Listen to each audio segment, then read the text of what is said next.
سیاسەتمەدارانی ئەمریکا کاردانەوەیان هەیە لەسەر تەقەکردنە خوێناویەکەی ستانی کالیفۆرنیا. بەریتانیا دەست بە هێرشی ئاسمانی دەکا بۆ سەر مۆڵگاکانی دەوڵەتی ئیسلامی لە سووریادا.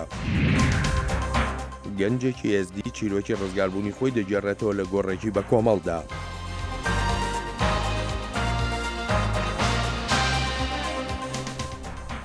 عزیزانم خۆش هاتنەوە بۆ پێشکەشکردنی بەرنامەیەکی نوێی کورد کۆنێکشن.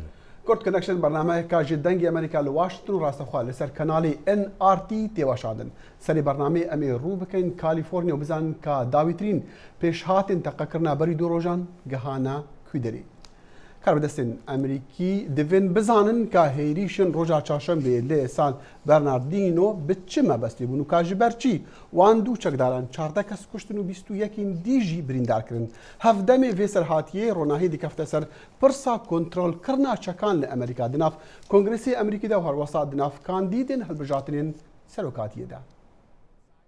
کاربدەستên ئەمریکا هەوڵە ئاشکراکردنا ئەگەرێن تەقەکردنا ڕۆژا چوارشەمبێ یا کالیفۆرنیا دکن. سید رەزوان فاروق و هەڤژیناوی تاژوین مالک پشتی ئەنجامدانا هێرشا کوژەک لە ناوەندەکا خزمەتên خودان پێدڤیەن تایبەت لە نزیکی جێریدانê hatine کuştin. Serokê Amerîka Barack Obama li hevhatina helkirina dara Krismasê qurbaniyên hêrşa San Bernardino îna de ziman. برایان خوین امریکی اوین دلشکستی دوی شویدا جبیر ناکین به تایبەت قوربانیین کالیفۆرنیا. Li spêdehiya rûja çarşembê Seyid Farûq ew ê li ofîsa saxlemiya bajarî kar dikir li ahenga pêşwexta cejna Krismasê amade bû.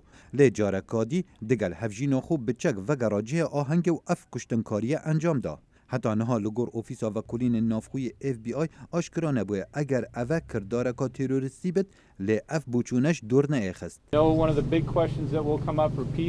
Ez zanim êk ji pirsyarên girîng ka ev rîdana kirdareka terorîstî ye. Ez naxwazim vê çendê pişt raz bikim. Di nav mala hêrişkeran de qebareka mezin ya çekî hate dîtin ku têra kuştina hezar kesan diketin. Di nav geraca mala wî de 12 bomb hatine dîtin ku zor bi wî corî diçin ew El-Qaîde bikardînin ku ev hemû çeke bi awayekî qanûnî jilayê Farûqî ve hatibûne kirîn. Serok Barack Obama her ci demê keftî di dest helatê da hewla guherîna qanûnên helgirtina çekî dikit lê bizavên wî bê encam bûn. Li demekî îro em dê çend guherîna ser proje qanûnekê bikin. Bo ragirtina vê rewşa nelbar ev qanûne dê pirsa silametiya helgirtina çekî berçav bigirît û serok dê imza biket. Herçend de hejmareka zora rîdanên kuştinkariyan li çendîn salên dawiyê li seranserî Amerîka hatîne kirin lê li demê peywendî bi gumanlêkiriyekê misilman hebit yekser bi pirsa terorîzmê vedête girêdan lê li ser asê siyasî bûçûnên cuda hene. پرانیە هەرێ مەزنا مسلمانên ئەمریکی نیگەران و دڵشکەستینە وەکو هەر کەسێکی din دەربارەی vê ڕوودانê. Rêdanên tund û tîjiyan li Amerîka û li seranserî cîhanê jilayên kesên misilman ve nîgeranî û tirsek dina misilmanan da peyda kiriye. هەردەم me tirsek heye lêya dilxwaş têgehiştinek li Amerîka heye. Vekolîn li ser rîdana komkujiya Kalîforniya heta niha berdewam e û hander û egerê wê aşkira nebûye. Ev komkujiya mezintirîn êk e piştî komkujiya sala 2012 ya Sandy Hook li wîlayeta Connecticut. Xalid Fettah, Dengê Amerîka. بینەرانی عزیز هەر وەک لەم راپۆرتەی پێشوودا ئاماژەی پێکرا لە تەقەکردنە خوێناویەکەی ستانی کالیفۆرنیادا 14 کەس کوژراون. ئەلبەتە ئەم تەقەکردنانەش گەلێک مشتومڕی لە ناو وڵاتە یەکگرتوەکانی ئەمریکادا بە دوای خۆی هێناوە. نیگەرانیەکانیش هەر لەسەر ئاستی دانیشتوانی ئەمریکا نیە بەڵکو و سیاسەتمەدارانی ئەمریکاش نیگەرانیان هەیە. کورد کۆنێکشن میوانداری ڕۆژ عەلی زاڵە نووسەر و لێکۆڵەر دەکا بۆ باسکردنی ئەم کردەی تاقەکردنانە. کاک ڕۆژ جارێکی کەش سپاست دەکەمەوە بۆ هاتنت بۆ بەرنامەی کورد کۆنێکشن. هەر وەکو لەو پێشێکە کوردەدا ئاماژەم پێکرد مشتومڕێکی زۆر هەیە مشتومڕی سیاسیش بەڵام جارێ مەسەلە سیاسیەکە دەخەمە دواتر. هاوڕاییەک لە ناو وڵاتە یەکگرتوەکانی ئەمریکادا هەیە سەبارەت بە هۆکاری ڕاستەقینە لە پشت ئەم ڕووداوانەوە. وەک خۆت ئاماژەت پێکرد مشتومڕەکان زۆر لە هاوڕایەکان زیاترن. ئەوەی کە هاوڕاییەکی گەر سەرەتایی هەبێت دەربارەی ئەوەیە کە ئەم جۆرە تەقەکردنە ئەم کۆمەڵ کوژیە ئەم با بڵێن تەقەکردنە خوێنەوەیانە زۆر دووبارە دەبنەوە و ئەمریکا یەکێکە لە وڵاتانی کە لە هەموو گیان زۆرترین ڕێژەی ئەم جۆرە تەقەکردنی تێدا هاوڕایەکە لەسەرەوەی دەبێت شتێکی دەربارە بکرێت دیارە دوو بەرەی جیاوازەیە و هەر لایەنێک بە شێوازێک لە شێوازەکان دەیانەوێت کێشەکە با بڵێن چارەسەر بکەن بەڵام لەسەر هۆکارەکان فرەن یەک و دوانوسیان نین لەبەرەوە هەر کەیسێکیش هۆکاری تایبەتی خۆی هەیە پاڵپشتی و هۆکار باڵن پاڵنەری تایبەتی خۆی هەیە لە زۆر وڵاتی جیانە لەم جۆرە تەقەکردانە ڕوودەدەن بەڵام زۆر جاریژەوەمان بەرگوێ دەکەوێت دەڵێ ڕووداوی ئەم تەقەکردانە لە ئەمریکادا جیاوازە ئەو جیاوازیە چییە؟ وەکو ئاماژەم پێکرد لە ئەمریکا ڕێژەی دانیشتوانی ئەمریکا تۆ سەدا پێنجی ڕێژی دانیشتوانی هەموو جیهانە باشە بەڵام ڕێژەی تەقەکردنی لەم جۆرە یەک لە سەرسەی هەر هەموو جیهان لە ئەمریکا ڕۆدا ینی لە سەدا سی ئەگەر 100 جۆرە تەقەکردنی لەو شێوەیە هەبێت 30 دانەی لە ئەمریکا ڕۆدا ئەمە جیاوازەکە لێرە ئەوەیە کە زۆر دووبارە دەبێتەوە و کاتێکیش کە ڕوودەدا خەڵکی زۆرتیا دەکوژرەوەی دوێنە پێرە 14 کەس تێدا کوژرا چەندین ڕووداوی کەمانەیە کە ژمارەی خەڵکی زۆری دەکوژر لە خوێندنگەکان منداڵی زۆر دەکوژرێنی دووبارە بوونەوە و قەبارەی ڕووداوەکان جیاوازێکی لە ئەمریکاوێ لەگەڵەوەدا کە ژماری قوربانیەکان زۆرن لەگەڵەوەدا کە هەوڵێکی زۆر دەدرێت بۆ بنەبەرکردنی ئەم دیاردەیە هەر هیچ نەبێ کەمکردنەوەی بەڵام هەتا ئێستا بۆ نمونە چەک لە ئەمریکادا کۆنتترۆل نەکراوە بۆ جا مەسلەی تەقەکردن و دیاردەی ئەو جۆرە ڕووداوانە دووبارە بوونەوە لەگەڵ کۆنتترۆلکردنی چەک دیاردەیەکە بە سیاسی کراوە و دیاردەی کێشێکی دەستوری هەیە دەستوری ئەمریکا لە ساڵی 1990 بە پێی هەمواری دووەم با بڵێن سەکند ئەمێندمنت ڕێگە بە هەر تاکێکی ئەمریکا دەدات کە چەک هەڵگرن با بڵێن ئازادی چەک هەڵگرتیان هەبێ لێرە کێشەکە لەوێ دێتە ئاراوە کە زۆر هەندێک لە ئەمریکیەکان دەڵێن من مافی خۆمە دەستورە و ڕێگەی پێداوم کە چەک هەڵگرم لەبەرەوە دەبێت ئەو مافەم پێ بدرێت دیارە ئەمە گەڕێتەوە بۆ یاسای گشتی بەریتانیا وەرگیراوە ئەو کاتی کە پاشای بریتانیا جیمسی دووهەم لە ساڵی 1689 خۆی کاتۆلیک بوو دانیشتوانی بەریتانیا و کاتە زۆرینەی پرۆستان بوون ئەو پاشای ترسی ئەوەی هەبوو کە پرۆستانەکان لێ هەڵگەڕێنەوە لەبەرەوە ویستی یاسایەک دەربێنێ کە ڕێگە لە هاوڵاتیان بگرێت چەک هەڵگرن زۆری پێنەچوو و پاشای لەسەر کار لا دەدرێت ویلیەمزی سێم دێتە سەرتەخت ئەو کاتە ویلیەمز بۆ خۆی پرۆتستان بوو مافی باڵین ئەوەی جەگیر کرد کە هەر تاکێک ئازادیەوەی هەبێت کە چەکی هەبێت لە ماڵ جا ئەم سەدەیەک و 2 ساڵ دوایەوە لە ئەمریکا لە دەستوری ئەمریکا دەچەپێت لەو کاتەوە تاکو ئێستاش مەسەن هۆکاری زۆر لە پشتی ئەو مافەوە هەبووە یەک لەوانە لەو سەردەمەیە کۆیلایەتی هەبوو ئەمریکەکان دایانوتیان پێویستمان بۆیە کە چەکمان هەبێت لە ماڵەوە کە کۆیل لێمان هەڵگەڕای بتوانین کە پارێزگاری لە خۆمان بکەین و کۆیلەکان جارکە بخێنەوە ژێر دەست خۆمان بۆ کوتم هۆکارەکان و پاڵنەرەکان بۆ هەبوونی چەک و مشتومڕی سیاسی لە چواردەوری چەک لەو کاتۆ درێژەی هەیە تاکو ئێستاش هۆکاری زۆر جیاواز هەیە هەر لە ماوەی ئەم ساڵی 2015 داگیۆمان لەسەر ئۆباما بوو گوتی تەنانەت لە کۆنگرێسی وڵاتە یەکگرتوەکانی ئەمریکاشدا مەسلەی دیاردەی کۆنتترۆلکردنی چەک سەر ناکەوێت یا شکست دەیێنێ بۆ لە ئەمریکا دەستگایەکە تێیان ڕێکخراوێک تێ کۆمەڵەی نیشتیمانی چەکداران کۆمەڵێکی زۆر بەهێزن پارەیەکی زۆر لەو ڕۆ سەرف دەکەن لەسەر ئەوەی کە با بڵێن لۆبیکی زۆر بۆ مافی چەکەڵگرتن دەکەن لە ساڵی 2014 لە هەڵبژارە ناوەندیەکانە 12 میلیۆن دۆلاریان لەو بوارەوە سەرف کردووە یعنی هەندێک ویلایەتی شەیە لێرە وەکو دەزانی دەکەوێتە سەر ئەوەی کە کۆماریەکان دەیبنەوە نە دیموکراتەکان دەیبنەوە ئەم دەستگایە لەوێ دەسەڵاتێکی زۆری هەیە لەبەرەوە ئەگەر وەکو کۆنگرێسمانێک وەکو کەسێک ئەگەر تۆ لە کۆنگرێس بیت هەمیشە دەبێت چاوت لەوە بێ کە ئەو دەستگایەتی دەڵێ چیناڵێ دەسەڵاتێکی زۆر بەهێزی هەیە و لۆبیکی زۆر بەهێز دەکات لەو ڕۆ لەبەرەوە وەکو ئۆباما خۆی دەڵێ من لە کۆنگرێسی چارەسەر ناکرێت کۆنگرێسی چارەسەریەوەی پێ ناکرێت بەڕای جەنابێ مەسلەی ئەم ئەگەر و نەگەری هەبوونی چەک و خاوەنددارەتی چەکە دەبێتە بابەتێکی گەرم و گوڕی هەڵبژاردننی 2016 سەرۆکایەتی ئەمریکا ئەم بابەتە وەکو خۆت ئاگداری ینی لە زۆر دەمێکە باس دەکرێت جۆرج بوش یەکێک لەوانی کە یاسایەکی ئەوەی کە گەن فری زۆن یان ئەو ناوچوانەی کە چەکی تێ هەڵنەگیرێ بۆ نمونەوەی هەندێک قوتابخانە و یان شوێنێک و ئەو شانۆگەری ئەو تیەتەرەی ئەو تیاتۆرەی کە شوێنی نمایشەکان کە تەقەیەکی لەو شێوەی تاکرا ئەمانە ناوچەی با بڵێن لە چەک بەتاڵکراون یاسا لەم ڕۆ دەرکراوە دەرەکرێت باس دەکرێت بەڵام لە هەڵبژاردنەکانی 2016 دیبێتەکانی 2016 شتی زۆر زیاتر زەقتر هەیە وەکو مەسەلەی پەنابەری و مەسەلەی داعش کە ڕەنگە ئەویش کاریگەری خۆی ڕەنگە زەقکردنەوەیان بابەتەکەم کاتەوە کاگڕۆژ زۆر سپاس دەکەم بۆ تێبینی و سەرنجانە زۆر سپاس دەکەم. ڕۆژ علی زاڵا میوانی کورد کۆنێکشن بوو ئازیزانم هەر لە ئەمریکا دەمێنینەوە و کۆشکی سپی دەڵێت سەرۆک براک ئۆباما لەگەڵ کۆنگرێسی وڵاتەکەدا لە هەوڵدایە تا دەسەڵاتی بدرێتێ و هێزی سەربازی ئەمریکا لە شەڕی دژی دەوڵەتی ئیسلامیدا بەکاربێنێ بەڵام کۆشکی سپی هیچ وردەکاریەکی لەسەرگرتنە بەری ئەم ڕێوشوێنە باز نەکردووە. دوا بە دوای هێرشە تێرۆرکاریەکانی کرانە سەر پاریس ژمارەیە لە ئەندامانی کۆماریەکان لە کۆنگرێسدا ڕخنیان لە بەڕێوەبەرایەتەکەی سەرۆک ئۆباما گرت سەبارەت بەوەی بەپێی پێویست کاری بۆ شکستپێێنانی ڕێکخراوی دەوڵەتی ئیسلامی نەکردووە. وەزیری بەرگری ئەمریکا بە ئەندامانی کۆمیتەی لەشکری ئەنجومەنی نوێنەران دەڵێت پەنتاگۆن هێزی زیاتری ئەمریکا دەنێرێ بۆ شەڕی دەوڵەتی ئیسلامی. لە داهاتوودا بەڕێکخستنێکی تاو لەگەڵ حکوومەتی عێراقدا هێزێکی تایبەتی دەنێرین بۆ یارمەتیدانی لەشکری عێراق و هێزی پێشمەرگە و هەروەها فشاری زیاترخستنسە دەوڵەتی ئیسلامی بە تێپەڕبوونی کات ئەم هێزە دەتوانێت هێرشیش بکات بارمتەکان ئازاد بکات زانیاری کۆ بکاتەوە و ڕێبەرانی دەوڵەتی ئیسلامیش دەستگیر بکات ئەم هێزە دەشتوانێت لە سووریاشدا ئۆپراسیۆن بکات. دەمڕاستی هێزی هاوپەیمانان لە بەغداد دەڵێت لەگەڵ بەردەوامی ئەو هێرشە ئاسمانیانەدا ئەرکی هێزی سەربازی ئەمریکاش لەسەر زەمین سنووردار دەبێت.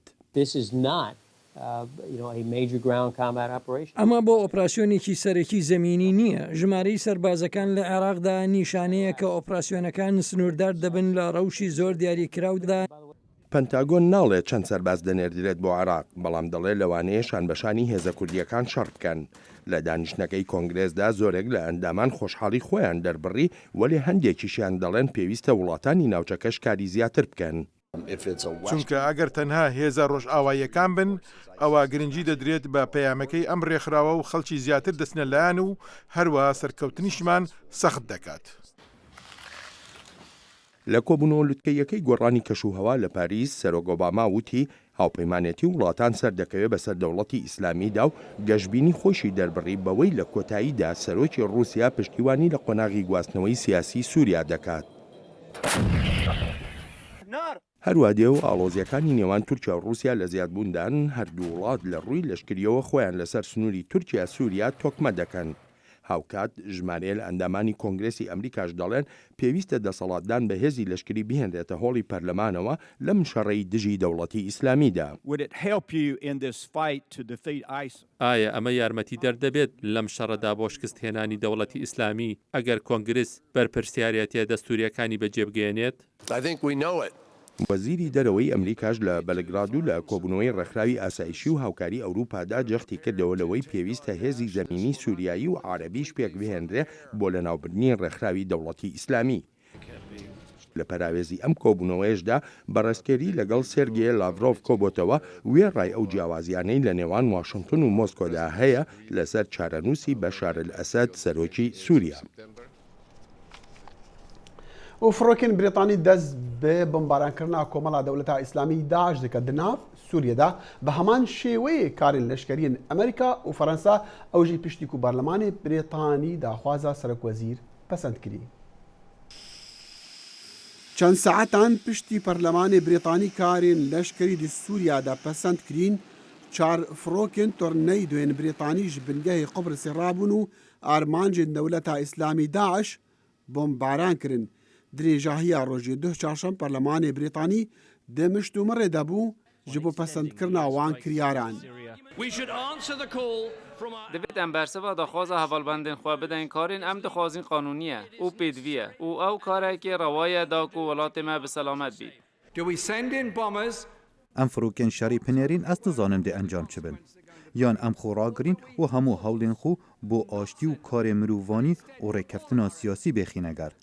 لێ گوتارە بەرپرسێ کاروبارên derve yên rekaberiyê berov vajî gotara rêberê partiyawî gelek bi germî hate pêşwazî kirin. Ez ji wekî ku îşev hate gotin di xema kuştina sivîlan im. لایجه داعش جدا تکس جمع کریارن به مبست ناکه که زیان بگهنه سیویلان.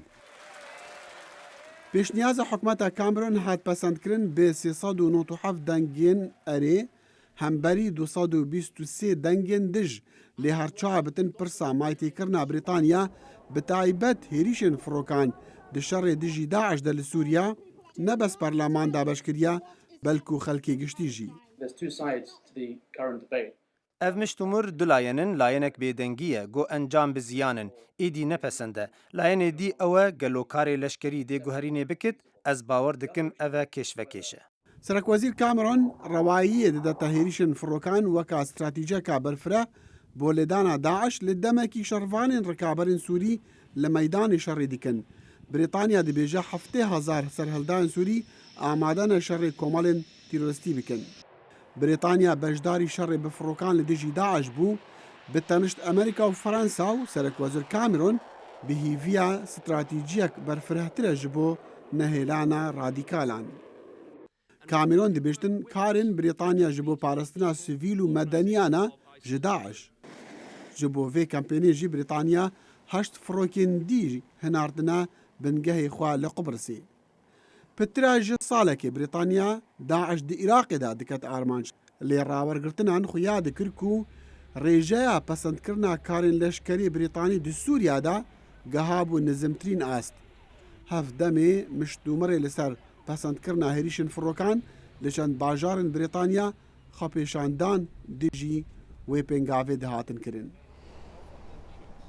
دەخیل دەست خۆش دوای ئەم بەشداریەی بەریتانیا چاودێر چی دەڵێن لەسەر گۆڕانکاری هاوچەشەی سووریا هەلبەت ئەوە پێنگاوێک گرنگە ji bo ku bihêzkirina hevbendiya dijî Daişiyek û handana welatên dî ku dîsan armanca Daişin ew jî bikevne vê hevbendiyê. Piştî vê navirê em ê vegerin defû careke din.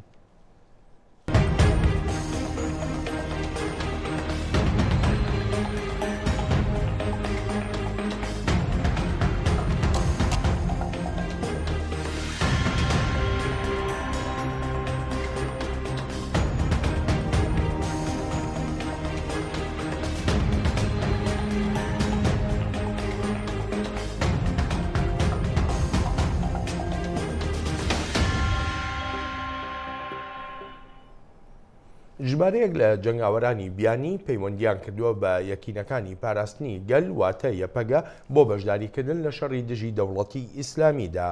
محمود بالی پامنێری دەنگی ئەمریکا زانیاری زیاترمان دەداتێ.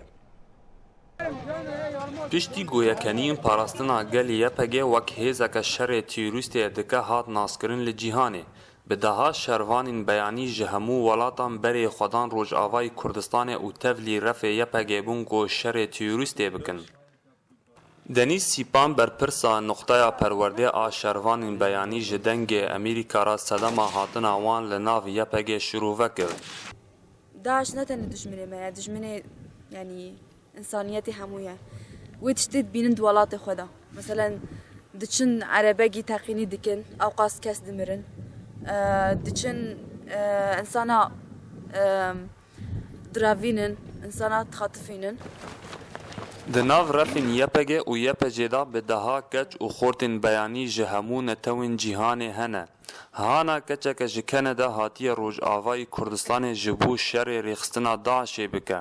Hana anî ziman got Daeş ne dijminê Kurdan tenê ye, lê ew metirsiye li ser hemû welatên cîhanê. Well, Daesh is a danger for the world, but I think it's more of a danger. Daesh مەترسیەکە ji bo hemû cîhanê, lê bêtir metirsiyeeke ji bo derûniya mirov ne tenê dîwarê şer de. Belê rastiyeke ew êrîşî deverintiniyên cîhanê dikin, lê demê tu li jimara binarî 35,000 Emerîkî her sal tên kuştin bi demancan. Gefa herî mezin ji bo Amerîka, Emerîkî bixwene. Lê bi şêweyek siyasî û derûnî, Daeş gefa herî mezin e. Robert gotê naskirin di nav yepegê de bi navê Soran ji Fransa hatiye. And I came in Rojava to Ez hatim Rojava ji bo got ez tevlî hevalê xwe yê Kurd û Ereb bibim û şerê Daeş li vir bikim û ji bo dîmokratiyetê jî. Ez êvî dikim ku ez bi erkê xwe rabûm. Tiştê got ez karibim bikim û paşîn vegerim welatê xwe Fransa. Me bîrokek heye got em civaka xwe bi nerxekî gelekî baş ava bikin. دشر نافبرا ریخستنا داعش و شروانین یپگدا گلک شروانین بیانی بشداری وی شریبون و او دخازن داویه لریخستنا داعش بینن جبر ولاتین لوی دوره دجین به آرامی و اولهی جیانا خبر دوام بکن هروها ولاتین خوشی بپاریزن جبر گو ریخستنا داعش ایریشین خوال سر همو ولاتین جیهان پیکتینه. محمود بالی دنگ امریکا کوبانی و پشتی ڕزگارکردنا شنگالێ پەیامنێرێ دەنگی ئەمریکاکاوە عومەر دەگەل یەک ژوان خۆرتان ئاختیا کوژ و کۆمەڵکوژیەکە گشتی لێ قنێ ڕزگار بووە لە دەستپێکا مەها هەشت تەباخا ساڵا 2014 فەواز لە جهێ وێ کۆمکوژیێ بوو کوبارانین بۆش پاشمایان تەرمیان دگەلخوا برنا پڕانیە ئەوانژی کەسوکارین وی بوون وی داخواز جڤاکە نێفنێتەوەیژی کردە هەتا پاشماین ماین بپارێزن. فواز سلیم عمویه تمام 22 سالی و خلک تلقصبه لرکفتی سی مها 8 سال دم داعش کمکوژی بسر ازدیان اینای اف گنجه دیگل دو براین خو باب خو زده باری همی کسو کارنوی لکومالگه حقنه هاتنه گردن هر لویر جلای جگدارن داعش و گل باران کرن بله فواز جه اوه کمکوژی قرطال بیتن جیانین النف ماده دانین و بويا الرمي يعني بردانا ما كلاشينكوفا بري تلقلم بكافي مخو بردايا باستيا هنا كلاخو او بسر مدا هاتن لاشو او بسر مدا كاتن اسبوما خوينو او مخد نيف وان دمران نيف دا دريش كر حتى نجي تقريبا نيف ساعتين هاتن يعني حميد باستي واركينو حكي حركه قد بال شي بوبا تلقلي الدان وتلاعبي بلاشيت واند كرين يعني او زانين ياكي ميريا وتكنين ويدقو جو فلان اشترى ويتقو في هاي قات سهر اشترى أفي هاي الرش اشترى وتلاعبي بلا شيء واند كلين يعني بطلقة تقريبا الساعات أجي أسواس نيف وان دمام بشتي أو شباما شوين محسك ناكير بيش مكا وان نهات مهيدا سري خوشبين وان دراني مدهني داي يكل دورا منينا پشتی آزاد کردن شنگاله نافهاتی سردانه که دچیتا گورن لقنه گو همی کسو کارنوی تدانه لید بیجید چه گرنگی و پیتدان به نهاتیه کرن و تانوکه واوارتن و جیک جدا کردن هستین وان نکرینه واران بباري حميد بس تيدنا آف هميات با يعني هناك جبرنا بس هناك جي دوز دمانا سبب واران بي وانجي حميد با يعني هستو اوي وان دوان قادات آفيتينا چه اهتمام ما نادية و مدفي يعني هناك اهتمامات زيادة اعلام قناة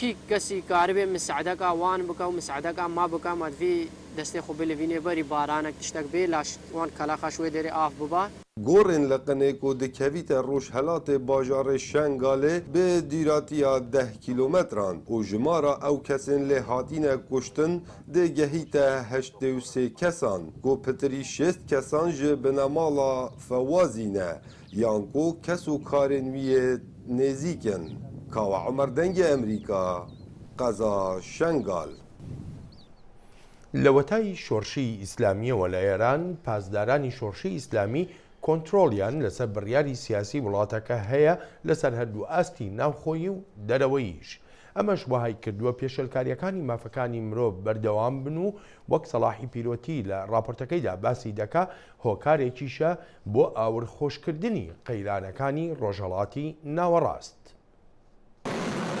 سپای پاسدارانی شۆڕشی ئیسلامی ئێران لە ماوەی چەند حوتی ڕابردوو چەندین موشەکی دوورهاوی ژینۆی تاقی کردوونەوە کە بە پێچەوانەی گەمارۆکانی نەتەوەی گرتوەکان بۆ سەر ئێرانە وەک سەرۆکی کمیتەی کاروباری دەرەوەی ئەنجومەنی نوێنەرانی ئەمریکا ڕۆیس دەڵێت.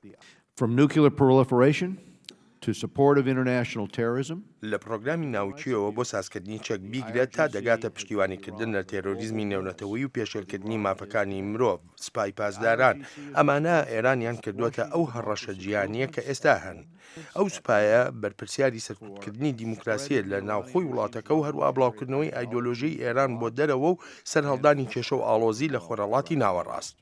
پشتیوانی ئێران لە تێرۆریزم تەنیا سنووردار بە خۆرهەڵاتی ناوەڕاز نییە و لەوە تا بەدەستەوەگرتنی دەسەڵات لە سەرەتای شۆڕشی ئێران کارنامەیەکی دزێوی نیشانداوە.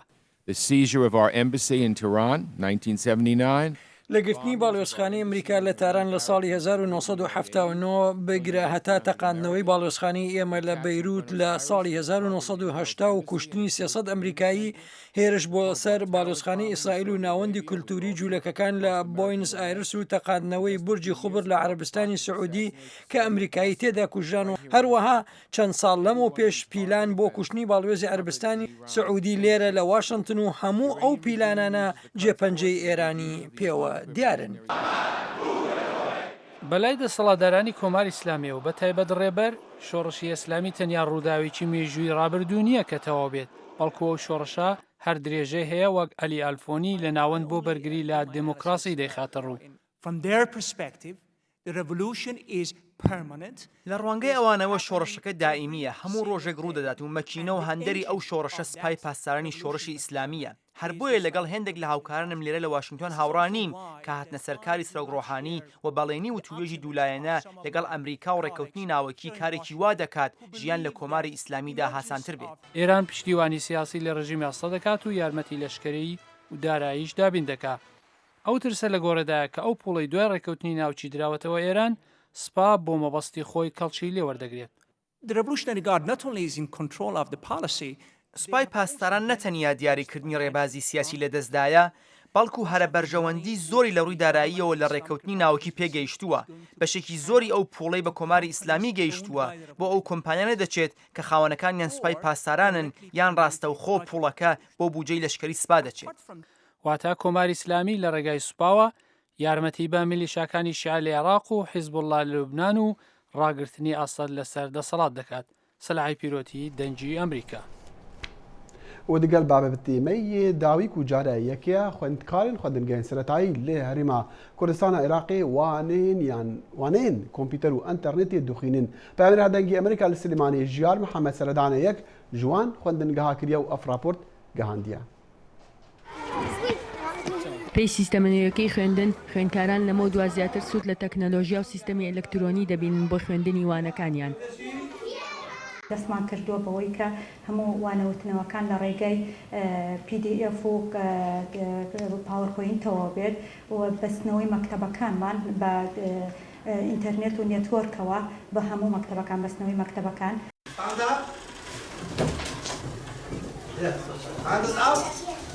ئامانج لەمەش بەڕاستی کەمکردنەوەی جیاوازی نێوان خوێندنگە حکوومیەکان و ئەهلیەکانە و فەرامکردنی ژینگەیەکی وە کە قوتابی خوێندکار بە کەمترین کات زۆرترین زانیاری وەرگێت. سەرەڕای ئەوەی لەم سیستەمە نوێ ئەرکی مامۆستایان گرانتر دەبێت چونکە پێویستیان بە خولی پێشوەختەی ڕاهێنانە، بەڵام مامۆستایان و خوێندکاران دڵخۆشن بە نوێگەری لە سیستەمی خوێندندا.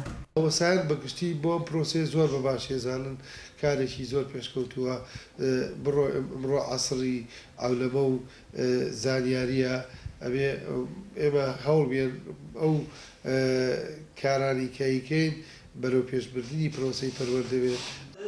لەوتی ئەم داتاشایان داناوە زیاتر تەرکیز هاتۆتە سەر دەرسەکان و ئەمەش دەبێتەوەی زیاتر تەلەبەکانی هاوڕێم لەگەڵ خۆشم زیاتر تەرکیزکەینە سەر داتاشۆکان. بەڕێوەبەری پەروەردەی ڕۆژئاوای سلێمانی ئەوە ناشارێتەوە کە ڕەنگە قەیرانی دارایی ببێتە بەربەس لە بەردەم جێبەجێکردنی سیستەمی نوێ خوێندن لە سەرجەم خوێندنگا و قوتابخانەکاندا لە هەرێمی کوردستان لە کاتێکی دیاریکراودا.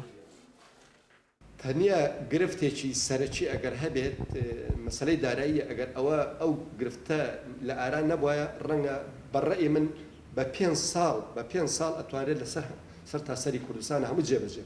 لە ئێستادا ئەم سیستەمە لە دەخوێندنگای بنەڕەتی و باخچەیەکی ساوایان لە سنووری بەڕێوەبەرایەتی پەروەردەی سلێمانی جێبەجێ دەکرێت. بە بڕۆی شارەزانی بواری پەروەردە و فێرکردن ئەگەر ئەم سیستەمە نوێی خوێندن وەگەوەی بەرنامەی بۆ دانراوە لە سەرجەم خوێندنگا و قوتابخانەکان لە هەرێمی کوردستان داوەک خۆی جێبەجێ بکرێت، ئەو مامۆستایان و خوێندکاران لە چەندین گرفتی پەروەردەی ڕزگار دەکات کە چەندین ساڵە پەروەردە لە هەرێمی کوردستاندا پێوەی دەناڵێنێت. ژیار محەممەد دەنگی ئەمریکا سلێمانی. هەڵبەت بەڵێن تو بینی مەسەلا تەکنۆلۆژیا گەلە گرنگش بوو مەسەلا خوێندنی و باوەریا من و چەند جارە سەردا کوردستان دیکەم ئەس بێژم کوردستانی دوو کێشە هەنێ ئەنە گەشت چار سەر بن وی گەلک باش بتن کارەبا بەردەوام و ئەنتەرنێتا بلەس و باش. وهروە فێرکردنی منداڵان بە تایبەتی لە قۆناغی سەرەتایی و بەکارهێنانی کۆمپیوتەردا. خۆشەویستانم لێرەدادەینە کۆتایی بەرنامەی کورد کۆنەکشن وەدەهات.